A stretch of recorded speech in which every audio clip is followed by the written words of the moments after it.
दोस्तों, स्वागत है आपका अपने YouTube चैनल अल्फ़ा इंस्टीट्यूट में। और आज हम डिस्कस करने वाले हैं आपके साथ 11th का सिलेबस और बताएंगे आपको, इसके अंदर आपको पूरा बताया जाएगा किस तरीके से आपको सिलेबस को टैकल करना है, मतलब कि आपको क्वेश्चन को कैसे सॉल्व करने हैं, किस तरीके से बताने हैं आपको क्वेश्चन को करने हैं। और आप इसके साथ साथ आपको एक और बेनिफिट दिया जाएगा इसमें कि आपको इंट्रेंस एग्ज़ाम के पर्पज़ से भी थोड़े आपको पढ़ाया जाएगा कि आप जिस क्वेश्चन को कर रहे हो उस क्वेश्चन को आप हर एक लेवल से समझ सको। ठीक है, तो आइए हम पहले डिस्कस करते हैं आपके सिलेबस के साथ कि क्या क्या आपको पढ़ने हैं और क्या क्या आपको करने हैं। ठीक है, तो आइए देखते हैं पहला सिलेबस क्या है आपका। जो पहला सिलेबस है आपका, फर्स्ट चैप्टर है आपका, वो है रसायन विज्ञान की मूल अवधारणाएं। रसायन विज्ञान की मूल अवधारणाएं का मतलब होता है, एक तरीके से समझ सकते हो आप कि पूरी की पूरी बेसिक है। पूरी केमिस्ट्री जो है आपकी 11 से शुरू होती है, जो वो पूरी केमिस्ट्री का बेसिक है। जैसे आपको इसमें पढ़ना गया, जैसे मोल कॉन्सेप्ट हो गया, मोल की अवधारणा है, जैसे कि मोल कब कैसे बना, क्यों बना। ठीक है, उसके साथ इसमें ये भी पढ़ना है कि जैसे कोई रिएक्शंस हो रही हैं, लाइक क्या होता है कि जैसे सिलेबस होता है आपका, जैसे आपको केमिस्ट्री पढ़ रहे हो तो केमिस्ट्री का मतलब क्या होता है कि केमिकल होते हैं, रसायन होते हैं, और रसायनों का आपस में क्या होता है, रिएक्शन कराना होता है। ठीक है, रिएक्शन कराना होता है। तो रिएक्शंस में क्या होते हैं, आपको ये करना होता है कि जैसे मैं कह दूं ए कोई आपके पास पदार्थ है और बी के साथ मिलके जुड़ा हुआ, तो वो किस तरीके से जुड़ेगा, एक दूसरे के साथ किस तरीके से जुड़ेगा, वही आपको बताएगा ये। इसमें आपको वही पढ़ना है कि आपके मोल अवधारणाएं हो गई, आपके द्रव्य अनुपाती के नियम हो गए कि वो किस तरीके से रिएक्शन कर रहा है और क्यों कर रहा है और कितने में करेगा। ठीक है, ये पढ़ने हैं। अब आपको और भी सारी चीज़ें बेसिक पढ़नी केमिस्ट्री की, कि कोई पदार्थ है, एटम्स है, तो क्या काम कर सकता है, क्या नहीं कर सकता है, इन सब के बारे में पढ़ना है। वो पहला आपका चैप्टर है रसायन विज्ञान की मूल अवधारणाएं। ठीक है, और दूसरा चैप्टर है आपका परमाणु की संरचना है। तो परमाणु की संरचना में देखो क्या क्या है। परमाणु की संरचना, जैसे कि नाम से ही आपको समझ में आ रहा होगा कि परमाणु की संरचना से क्या मतलब है आपका, कि परमाणुओं की संरचना बताना। जब तक देखो ज़रूरत क्यों पड़ी इसकी, परमाणु की संरचना बताने के लिए। देखो क्या होता है, जैसे मैंने कह दिया परमाणु, तो परमाणु कहने का मतलब क्या है, जैसे डाल्टन ने आया था, इन्होंने बताया था कि भाई देखिए परमाणु क्या होता है, परमाणु एक सूक्ष्मतम कण होते हैं जिन्हें दो भागों में विभाजित नहीं किया जा सकता है। अब बात आती भाई, जब तक किसी की आप संरचना ना बताओगे तब तक उसके बारे में जान नहीं सकते आप। ठीक है, इसलिए हम क्या करनी बतानी पड़ती है संरचना, यानी संरचना का मतलब इसके कोष होते हैं, इसके अंदर यदि विभाजित है या नहीं है, यदि विभाजित है तो किस प्रकार से है, क्या क्या इसके अंदर है और क्या क्या कर सकते हो, इन सब के बारे में डिस्कस करेंगे हम किसमें, आपके परमाणु की संरचना में। ठीक है, और दूसरा चैप्टर आपका है जो वो तत्वों का वर्गीकरण एवं गुणधर्मों में आवर्तिता। मतलब जैसे मैंने कह दिया परमाणु के बारे में, जैसे आपने पढ़ लिया तो आपको पढ़ना है तत्व। परमाणु और तत्व में थोड़े से डिफरेंट होते हैं, माइनर डिफरेंट होते हैं, लेकिन एक ही जैसे होते हैं। ठीक है, तो क्या करना होता है, जैसे आपने पढ़ लिया तत्व या परमाणु पढ़ लिया तो उसका वर्गीकरण करना है। जैसे ढेर सारे तत्व होते हैं यहाँ पर, जैसे सोडियम होता है, नाइट्रोजन होता है, हाइड्रोजन होता है, कार्बन होता है, बेरिलियम होता है, सारे ढेर सारे तत्व होते हैं। तो उनको हम कैसे कैसे क्लासिफिकेशन यानी कि वर्गीकृत कर सकते हैं, उन्हें अलग अलग कर सकते हैं। ठीक है, उनके बारे में पढ़ेंगे हम लोग इनके में। और उनका गुणधर्म का मतलब होता है जैसे वो काम क्या कर सकते हैं। जैसे कि यदि सोडियम है तो उसका काम क्या क्या है, वो इलेक्ट्रॉन को ग्रहण करेगा या त्यागेगा या किससे रिएक्शन करेगा, कब करेगा, क्यों करेगा। बात समझ में? तो इसके बारे में पढ़ना है। वैसे उनके आवर्तिता गुणधर्मों में आवर्तिता का मतलब होता है कि उनका एक दूसरे से रिलेशन क्या है, एक दूसरे से क्या है, रिलेशन क्या है एक दूसरे के साथ। तो उनके बारे में डिस्कस करेंगे तत्वों का वर्गीकरण एवं गुणधर्मों में।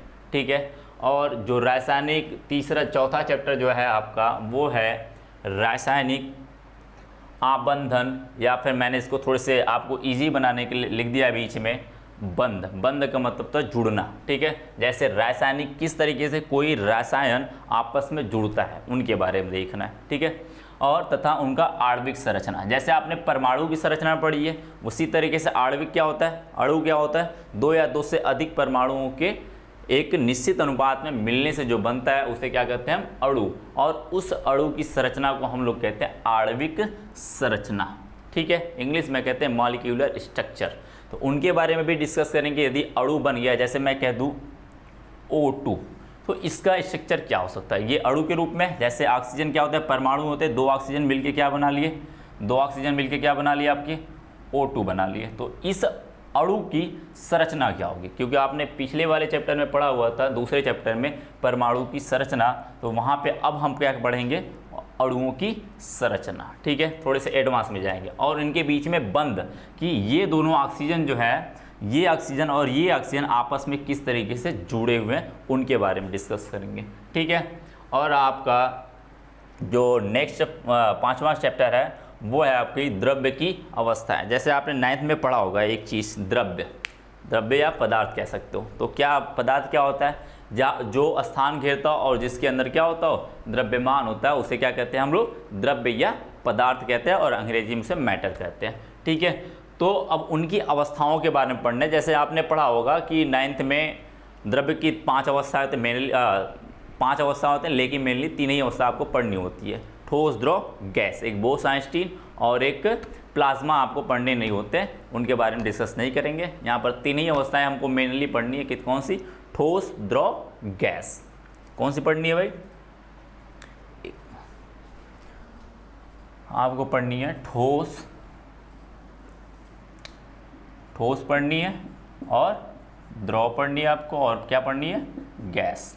ये 3 तरीके से आपको पढ़ने हैं, और इनके बारे में डिस्कस करना है कि ये ठोस क्या होते हैं, द्रव क्या होते हैं, गैस क्या होते हैं। आपने सिर्फ वहाँ पे पढ़ा होगा 9th में, ठोस, द्रव, गैस क्या क्या होते हैं।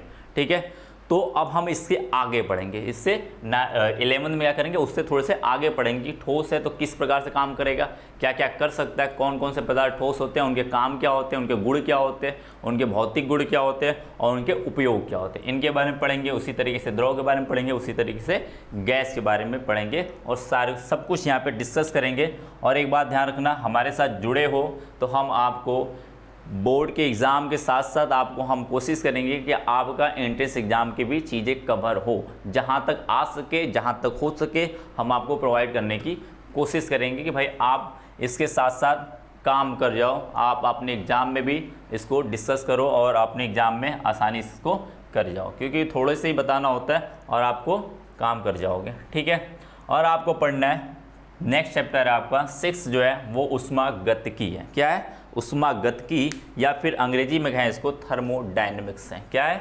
थर्मोडायनेमिक्स।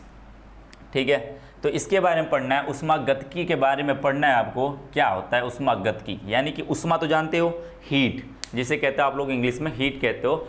ऊष्मा का मतलब होता है, यहाँ पे पढ़ना ऊष्मा के बारे में कि ऊष्मा क्या कर सकती है, कैसे आती है। जैसे हम टेम्परेचर किसी को गर्म करते हैं तो उसमें ऊष्मा आती है, टेम्परेचर मिलता है और वो ऊष्मा में एक ऊर्जा के रूप में परिवर्तित होता है, उसे हम कहते हैं ऊष्मा। गतिकी का मतलब होता है, शब्द का मतलब समझो, ऊष्मा प्लस गतिकी। ठीक है, उस दोनों को मिला के ऊष्मागतिकी कहते हैं। ठीक है, इसका मतलब क्या था? ऊष्मा का बहाव। गतिकी का मतलब क्या होता है? चलना। क्या होता है? चलना। ठीक है, चलना होता है, यानी कि ऊष्मा का चलना या ऊष्मा का बहाव। जैसे एक सिरे से दूसरे सिरे में जा रही ऊष्मा, तो हम कहेंगे यहाँ पर ऊष्मा का बहाव हो रहा है। ठीक है, उसी के बारे में डिस्कस करना है कि ऊष्मा का बहाव किस प्रकार से हो सकता है, कैसे नहीं हो सकता, या क्या करने पे होगा, किस तरीके से, उसके बारे में पूरा हम इसमें डिस्कस करेंगे ऊष्मागतिकी में। ठीक है, अब जैसे मैं लास्ट टॉपिक की बात करूं तो ये लास्ट टॉपिक है आपका साम्य अवस्था। इसको बोलते हैं अंग्रेजी में इक्विलिब्रियम। ठीक, क्या बोलते हैं? इक्विलिब्रियम। ठीक है, इसका मतलब क्या होता है? देखो, ये थोड़े से नई टॉपिक है आपके, और आपने शायद सुना नहीं होगा इसके साम्य अवस्था के बारे में, आपने कभी सुना नहीं होगा, लेकिन फिर भी समझ जाओगे। देखो, साम्य अवस्था का मतलब होता है 2 अवस्थाएं जब एक दूसरे के समान हो जाए। क्या हो जाए? साम्य अवस्था का मतलब होता है जब 2 अवस्थाएं एक दूसरे के क्या हो जाए? समान हो जाए। जैसे मैं कहूँ ये मेरे पास द्रव है, क्या है, या फिर मैं सिंपल सी परिभाषा दूँ आपको, या फिर मैं सिंपल तरीके से समझाने की कोशिश करूँ, तो मैं बात कर सकता हूँ इस तरीके से। देखो, जैसे मैं कहूँ ये आपके पास पानी है। क्या है? पानी है। आपने इसको टेम्परेचर देना शुरू किया, गर्म करना शुरू कर दिया। अब क्या होगा इसके अंदर? अब जैसे ही इसको गर्म करोगे ये भाप बनने की कोशिश करेगा, भाप बनने लगेगा, धीरे धीरे ये बनेगा, और क्या बनेगा? भाप को कहते हैं हम लोग वाष्प। क्या कहते हो?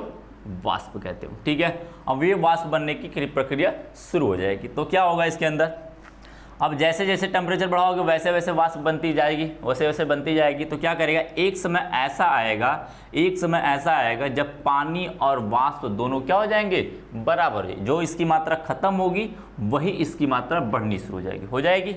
जैसे जैसे ये खत्म होगा वैसे वैसे ये बढ़ेगा। तो इसका मतलब हुआ कि एक समय ऐसा आएगा, ये एक अवस्था ऐसी आएगी समय जो दोनों क्या हो जाएंगे, एक दूसरे के बराबर, दोनों की मात्रा क्या हो जाएगी, इस जितना पानी होगा उतना ही वाष्प हो जाएगा। तो उस अवस्था को हम लोग क्या कहते हैं, साम्य अवस्था। और उसका जो दर्शाने की प्रक्रिया है या दर्शाने का चिन्ह है वो इस तरीके से कि यानी कि ये अवस्था और ये अवस्था दोनों आपस में क्या है, बराबर। यानी कि कहने का अर्थ ये है, पानी जितना पानी होगा साम्य अवस्था पर उतना ही आपका क्या होगा, वाष्प होगा। बात समझ में आई।